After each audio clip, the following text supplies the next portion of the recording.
monde! Alors aujourd'hui je vous ai fait ce look-ci, donc je voulais faire un look assez naturel. Je sais pas qu'est-ce qui s'est passé honnêtement, si ça pour vous c'est naturel, pour moi c'est vraiment pas naturel, mais j'étais vraiment partie avec cette idée-là de vous faire un look naturel, transition été-automne. Finalement, c'est un look très peu naturel, mais transition été-automne. Alors, j'espère que vous aimez le look. Et puis, n'oubliez pas, si vous avez des commentaires, des questions, peu importe, inscrivez-les dans la barre, la zone de commentaires. Et puis, ben voilà, alors restez avec moi, je vous montre comment recréer ce look-ci.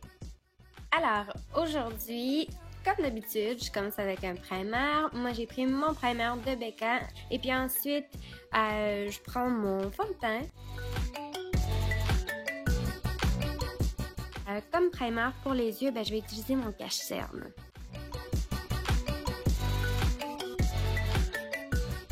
Je prends ma poudre libre, puis je fixe le primer pour les yeux ou le cache-cerne. Je prends une couleur de transition et j'applique ça dans le creux de la paupière mobile.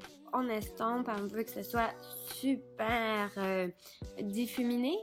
Moi, j'ai quand même appliqué plusieurs fois ma couleur de transition, donc j'y suis allée vraiment graduellement jusqu'à temps que l'intensité me plaise. Évidemment, ça ne sera pas super foncé parce que c'est une couleur de transition. Je prends une autre couleur de la palette un peu plus foncée et puis je l'applique aussi dans le creux de la paupière mobile, mais légèrement plus bas que la couleur de transition, parce qu'on veut vraiment voir le dégradé de couleur. J'en ai aussi appliqué dans le coin externe de mes yeux, donc j'essaie de faire un genre de triangle, si on veut, au coin externe de mes yeux. Ensuite, je prends une couleur plutôt rose. Comme je voulais que la couleur soit plus opaque, plus intense, j'ai vaporisé un peu de Fix Plus sur mon pinceau. Et puis ça va intensifier mon ombre à paupières. Alors on estompe seulement alentour pour fondre les couleurs ensemble. J'ai pris le brun un peu plus foncé de la palette et puis je l'ai appliqué seulement aux endroits spécifiques où je voulais que ça soit plus intense. Maintenant, on va illuminer l'arcade sourcilière. Donc, je vais appliquer une ombre à paupières plus pâle, un peu scintillante. Et puis, je l'applique justement en dessous des sourcils pour le cache-cerne. Bon, évidemment, moi, je vous montre la technique en forme de triangle sous les yeux parce que ça donne beaucoup de lumière. J'en ai aussi appliqué aux autres points pour avoir plus de lumière, plus de dimension au visage. Donc, légèrement au front, un peu sur le dessus de la lèvre supérieure et un peu au menton. Et puis ensuite, on vient fixer le tout, donc ça va aider évidemment à tenir votre maquillage toute la journée. On passe au ras des cils inférieur. Donc j'ai appliqué le brun un peu plus foncé et puis ensuite j'ai appliqué ma couleur de transition pour estomper.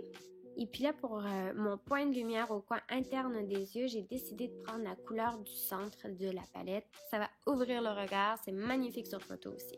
J'avais envie de plus d'intensité, alors j'ai vaporisé un peu de mon Fix Plus sur mon pinceau qui avait déjà de l'ombre à paupières dessus. Donc ça pourrait même être à la limite juste de l'eau. Donc vaporiser un peu d'eau, ça ferait tout aussi bien l'affaire. Ensuite, le eyeliner, donc un indispensable pour moi en tout cas. Donc j'adore mon eyeliner. Donc on trace une ligne. Si vous voulez affiler votre ligne de eyeliner ou vous avez fait une petite erreur, prenez un peu de votre démaquillant s'il est liquide et puis avec, comment on appelle ça, un Q-tips, vous pouvez nettoyer légèrement ou rectifier la pointe de votre eyeliner. Un crayon nude à l'intérieur du ras des cils. Donc le crayon nude à l'intérieur des yeux, ça nous aide à avoir un regard plus éveillé. Donc si vous êtes très fatigué, ça va vous aider beaucoup. Je recourbe mes cils et on applique une couche ou plusieurs couches de mascara. J'en applique comme presque tout le temps aux cils inférieurs et aux cils supérieurs. Ensuite, pour les sourcils, donc je prends un des crayons que j'adore, qui est vraiment pas cher du tout, donc très abordable. Bon, là, je vais faire un peu de contour parce que c'est la grosse tendance, alors on va en profiter. Alors, je prends des crayons qui sont spécialement conçus pour faire du contour, mais vous pourriez même prendre un correcteur très foncé, ça pourrait faire l'affaire aussi. C'est du contour, donc on contourne le visage avec notre fard ou nos crayons. Et puis, estampez bien parce qu'on veut pas que les gens se rendent compte qu'on a du contour, faut que ça soit quand même assez léger, assez naturel. Vous me direz aussi si vous avez envie que je vous fasse une vidéo vraiment vous expliquant le contour, c'est quoi et puis comment en faire. Ensuite, la poudre bronzante. Donc, on en applique partout. Le soleil aurait naturellement bronzé notre visage. Puis, j'avais envie de faire un rappel. Alors, j'ai pris un pinceau pour estomper et puis j'applique un tout petit peu de ma poudre bronzante dans le creux de la paupière mobile. Et puis, j'en ai aussi appliqué au ras des cils inférieurs. Ensuite, j'ai repris la même couleur, le même illuminateur qu'il y a dans la palette. Donc, c'est ce que je vais utiliser aujourd'hui comme illuminateur pour mon visage. Ensuite, on passe au blush. J'ai pris un blush très naturel, un peu bronzant. Pour les lèvres, j'ai décidé de prendre un rouge vin, donc une couleur Bourgogne pour l'automne. Donc, j'ai oublié de vous montrer, avant d'appliquer le rouge à lèvres, j'ai fait le contour de mes lèvres, évidemment avec une couleur un peu plus brune. Et puis ensuite, j'applique le rouge à lèvres Bourgogne. Et évidemment, on applique du Fix Plus de MAC pour faire tenir notre maquillage et puis qu'il soit beaucoup plus joli.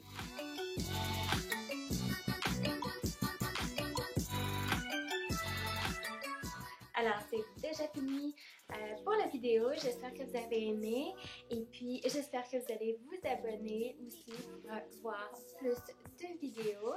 Faites like aussi si vous avez aimé et puis vous pouvez me suivre sur mes réseaux sociaux Facebook, Twitter et Instagram. Alors, merci, à la prochaine. Bye bye.